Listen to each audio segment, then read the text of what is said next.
باللہ من الشیطان الرجیم بسم اللہ الرحمن الرحیم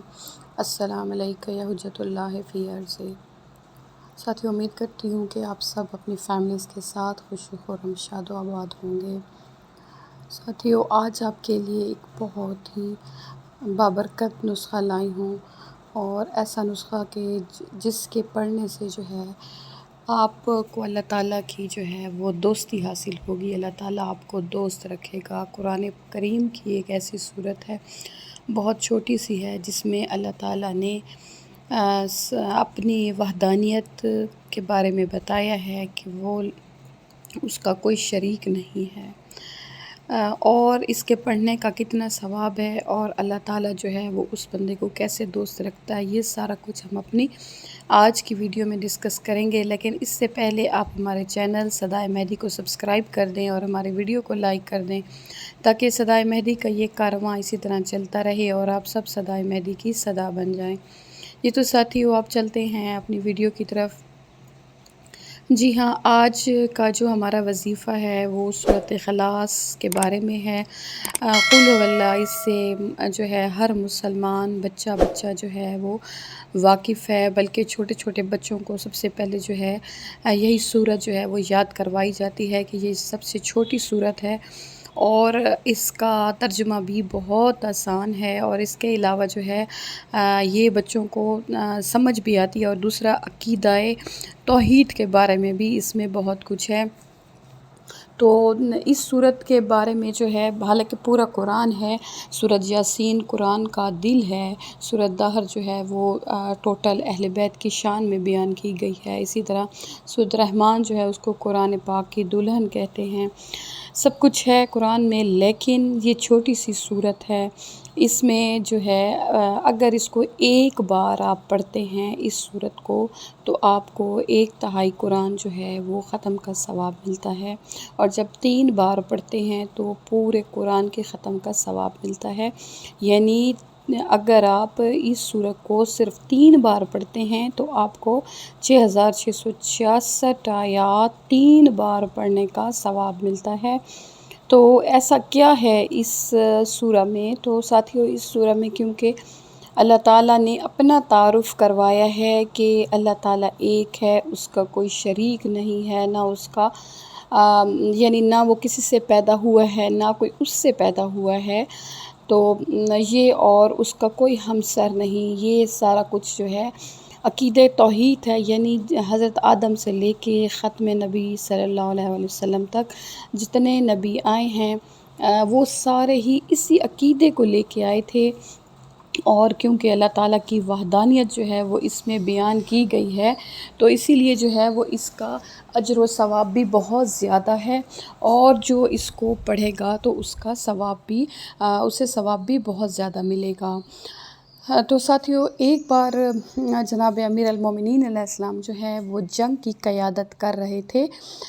ساتھیو، کچھ جنگیں ایسی ہوتی ہیں کہ جس میں رسول پاک صلی اللہ علیہ وسلم خود قیادت کرتے تھے، اور کچھ جنگیں ایسی ہوتی تھی جس میں نبی پاک صلی اللہ علیہ وسلم جو ہیں وہ شرکت نہیں کرتے تھے، بلکہ آپ مدینہ میں رہ جاتے تھے۔ تو اسی طرح ایک جنگ میں جناب امیر المومنین علیہ السلام کو جو ہے رسول پاک صلی اللہ علیہ وسلم نے قائد، لیڈر، سالار بنا کر بھیجا۔ تو کیونکہ لوگوں کی جو تھی وہ شروع سے خواہش ہوتی تھی کہ وہ مولا امیر المومنین علیہ السلام کو پوائنٹ آؤٹ کرتے تھے، اور آپ کو تنقیدی نگاہ سے دیکھتے تھے۔ جب وہاں سے جنگ سے واپس آئے تو رسول پاک صلی اللہ علیہ وسلم نے لوگوں سے پوچھا کہ جنگ کے بارے میں بتائیں کہ کیسا رہا آپ لوگوں کا مولا علی علیہ السلام کے ساتھ جنگ کرنا۔ تو کیونکہ وہ لوگ جو تھے جناب امیر المومنین علیہ السلام کو تنقیدی نگاہ سے دیکھتے تھے، تو انہوں نے برملا کہا کہ باقی تو سب کچھ ٹھیک تھا، بس ایک بات تھی کہ امیر کائنات جو ہیں وہ اپنی 5 وقت کی نمازوں میں جو ہے وہ سورۃ اخلاص یعنی قل هو اللہ احد پڑھتے تھے۔ اب عام طور پر بھی یہی ہوتا ہے کہ جب کوئی سورۃ قل هو اللہ پڑھتا ہے تو لا علمی کے بنا پر کچھ لوگ کہتے ہیں کہ سورۃ قل هو اللہ جو ہے وہ اس شخص نے پڑھ لی ہے، کیونکہ ٹائم تھوڑا لگے،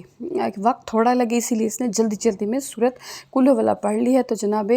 رسالت مآب صلی اللہ علیہ وسلم نے ان لوگوں کے سامنے جو ہے جناب امیر المومنین علیہ السلام سے پوچھا کہ یا علی،